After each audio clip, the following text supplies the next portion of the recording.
are 25 or older and you are spending a lot of time looking at things up close and you are not allowing your vision to relax, you may or may not have migraine headaches. You may or may not have headaches.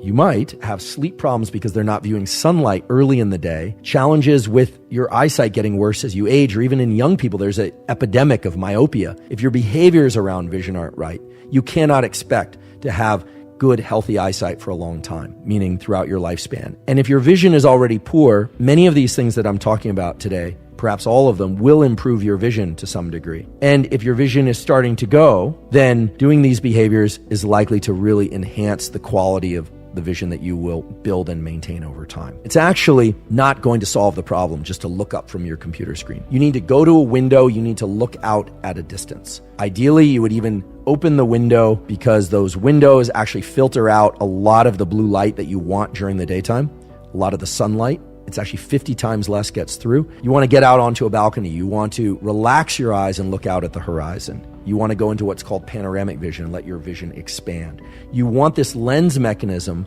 to be very elastic. You don't want it to get stuck in that configuration of looking at things up close. Accommodation is a wonderful feature of your visual system, but you don't want to push that too hard. You want to view the horizon. You want to get outside, not just to lighten the load on your mind or to think about other things, but to maintain the health of your visual system. In other words, you want to exercise these muscles, and that involves both the lens moving and getting kind of thicker and relaxing that lens. And the relaxation of the lens is actually one of the best things you can do for the musculature of the inner eye. You might be surprised, but for every 30 minutes of focused work, you probably want to look up every once in a while and just try and relax your face and eye muscles, including your jaw muscles, because all these things are closely linked in the brainstem, and allow your eyes to go into a so-called panoramic vision where you're just not really focusing on anything, and then refocus on your work. At least every 90 minutes of looking at things up close, or even if you're looking at a screen, a television screen, or you're watching a movie, you ideally would have at least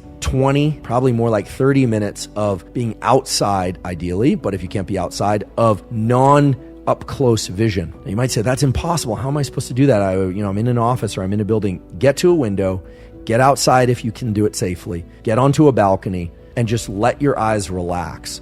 You can actually take a few minutes each day, or maybe if you don't do it each day, you could do every third day or so, and actually just visually track a ball. Sometimes it's moving in kind of an infinity symbol. Sometimes it's more of a sawtooth. Sometimes it's changing speed. Sometimes the cue that you're following, the little target, is dilating and contracting. This is going to keep the extraocular muscles conditioned and strong and allow you to have a healthy, smooth pursuit system. Remember, the brain follows the eye. It follows the movements of the eye. It has to deal with that. And the neural circuits within the brain have to cope with changes in smooth pursuits. And so while I prefer that people get out into the real world and experience smooth pursuit tracking of visual objects, maybe it's a good reason to go to a hockey game or and try and keep your eye on the puck, which I can never seem to do, move so fast. Or I guess this is a good reason to watch live sports, if that's your thing, or watch a tennis match like a cat, like a kitten, watching the ball go back and forth. I would say 5 to 10 minutes 3 times a week will be great. If you care about your vision, you can train your vision in this way. The other one is to train accommodation. There are a lot of videos out there, I want to be clear, on the internet. Most of those are geared toward improving the extraocular eye muscles. So spending a few minutes, you might even just do this for 2 minutes, of looking at something up close, that's going to activate these accommodation mechanisms, and then moving it at arm's length and focusing on it for 5-10 seconds, maybe more, maybe 15 or 20 seconds, then slowly moving it into a location and then out. This is actually a lot like the visual training that's done post-concussion to try and repair some of the balance and motor and visual and cognitive aspects of the brain. Spend 2 to 3 minutes doing smooth pursuit. There's some programs on YouTube. You can just look up smooth pursuit stimulus. You could do this with a pen if you wanted. You could do this. Someone else could hold a wand and you could do that if you've got someone that can do that for you. Practice accommodation for a few minutes, maybe every other day. Just bringing something in close. You'll feel the strain of your eyes doing that. I can feel it right now. Move it out. You'll feel a relaxation point. Move it past that relaxation point where you will have to do what's called a virgin's eye movement to maintain focus on that location as it moves out. Bring it back in.